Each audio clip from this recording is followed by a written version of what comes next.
Welcome to the Deep Dive, where we take a stack of information and distill it into the most important nuggets of knowledge for you. Today, we're plunging into the really remarkable AI transformation happening right now within Google Workspace. Exactly.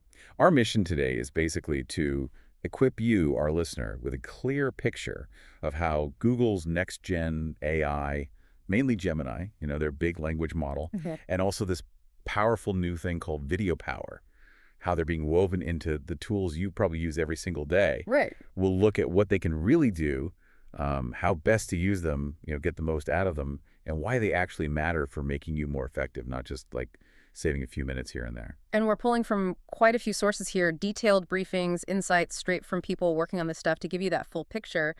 The core idea, it seems, isn't about replacing people. It's about empowerment, wouldn't you say? Absolutely. Profound empowerment. These tools are really designed to drastically cut down the time you spend on, say, creative tasks or heavy analysis. So you can focus on what humans do best, the strategy, the complex problem solving, the truly new ideas. Okay, let's unpack this a bit. Think back, maybe just a little while ago, tasks like writing up meeting minutes, totally manual. And if you needed an image for, say, a slide deck, you were probably hopping between different, separate AI tools. What was that landscape like before this big shift? Yeah, it's kind of wild how fast it's all changed. Now, Gemini is deeply embedded, like really woven into almost all the Google Workspace apps. Which ones are we talking? Oh, Docs, Sheets, Slides, Meet, Gmail, Drive, the whole suite, basically. And it's designed to be your sort of intelligent co-pilot, helping you write, research, brainstorm ideas, summarize things, plan stuff out, not just faster, but, smarter, understanding context. So looking at Gemini really broadly then, what kinds of tasks can it fundamentally change for you? Well, the range is pretty impressive, actually. It covers comprehensive content creation. Think about like easily drafting emails or blog posts, detailed notes, checklists, that kind of thing. Yeah. That's also a master of summarization. You can instantly get the gist of long articles, research papers, maybe even pages of meeting notes. For deep research, it can pull information on complex topics, often with citations, which is great, gives you a solid starting point.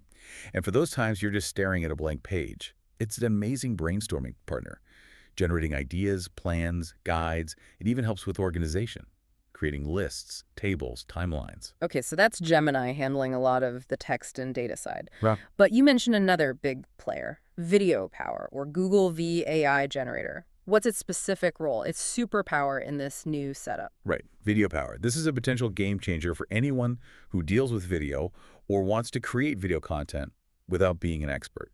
Imagine getting the key points from, say, an hour-long webinar boiled down into a sharp, maybe less than a minute summary video. That's what it does. Wow, okay. It specializes in that AI-powered video summarization and also creating those really useful short clips. But it goes further. You can generate full first drafts of video outlines, even with voiceovers and stock media, just from a text prompt. Really? From just text? Yeah, and you can tweak it, add custom text, shapes, GIFs, whatever, then easily export it as an MP4.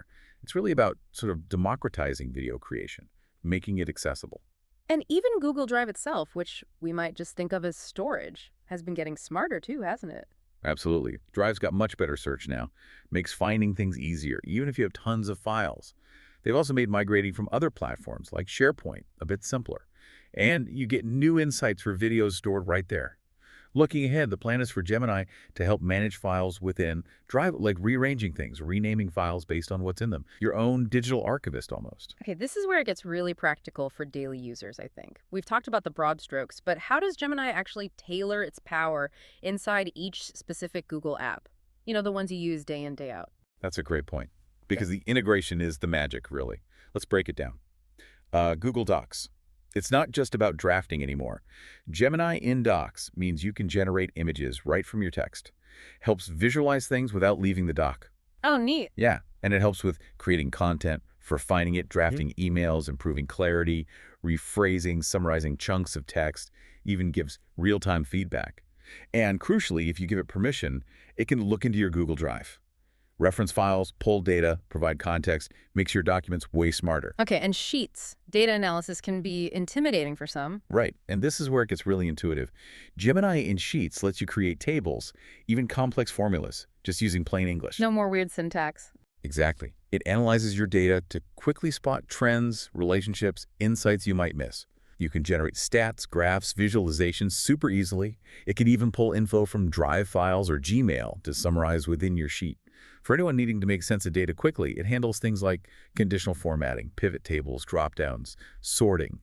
It really opens up advanced analysis to more people. Makes sense. What about slides for presentations? Another creative partner role here. In Slides, Gemini can generate images based on your slide content or prompts. You can create whole new slides, summarize the presentation, help write or rewrite text. Like Docs, it can reference Drive or Gmail events when making slides, so they're relevant. Now, one limitation currently is that it seems it can only generate one slide at a time for now. Still, great for rapid prototyping. Okay. And Google Meet. We've all sat through long meetings. Yeah, think of Gemini and Meet as your super efficient meeting secretary. It automatically transcribes live conversations, generates the transcripts later, gives you easy access to everything said. This totally changes follow-ups. You don't miss key points. You can actually be present in the meeting instead of scribbling notes. That sounds incredibly useful. Yeah. Finally, Google Drive itself. So in Drive, Gemini boosts your whole file management game. It can summarize documents for you, create new files or folders, maybe with smarter names. It can generate content inside documents stored in Drive, search for info across any document you've saved there. Basically, it helps you find stuff, understand what's in your folders, answer questions based on your files. And like I said, the future is about it helping organize things even more intelligently. Wow. Okay. So much capability packed in there. But Yeah. the big question is always, how do we actually use these tools effectively? It sounds like just clicking a button isn't enough. Our sources keep mentioning effective prompting. What does that actually mean in practice? That's spot on. Gemini is powerful, but it needs clear directions. Think of it like talking to a very capable, but very literal assistant. Getting the best results really hangs on 5 key things. First, clarity. Be super specific about the task and the format you want back. Okay. Second, context. Give it background. Who's the audience? What's the tone? Professional, casual. Third, structure. If you want bullet points or a table, ask for it. Help it organize the output. Fourth, constraints. Set limits. Word count. Style guidelines. Keywords to use or avoid. Tell it. And finally, fifth, give an example. Show it what you mean. A sample input or a desired output really helps guide it. Like for that IT summary example, clarity is write a 100-word summary for a website about the IT department. Context is use simple language, professional tone, general audience. See? Right. Much more specific than just write about IT. And this isn't always a one-shot deal, is it? This idea of iterative prompting keeps coming up. Does that mean we have to, keep trying? It does, yeah. But think of it positively. It's more like a conversation. You rarely get exactly what you want on the very first try, right? One source described it like it's like a baby. You guide it step by step. For simple things, maybe 4 or 5 prompts get you there. Mm-hmm. For visual AI, maybe more. You refine your request. The AI learns from your feedback. It's a collaborative process. So it's about building the result together, not just expecting magic instantly. Exactly. Expecting perfection first time is where people often get frustrated. Okay, that makes sense. Now, beyond the prompt itself, Gemini apparently offers 3 distinct output modes, each for a different job. Could you walk us through those? Yeah, absolutely. Knowing which mode to use is pretty key. First, there's the normal mode. This is your everyday mode for analyzing data, general writing tasks, finding broad information. It's kind of like the standard AI chatbots you might know. Basic, general output. Okay, standard stuff. Then you have Canvas mode. This is where things get more creative and more visual.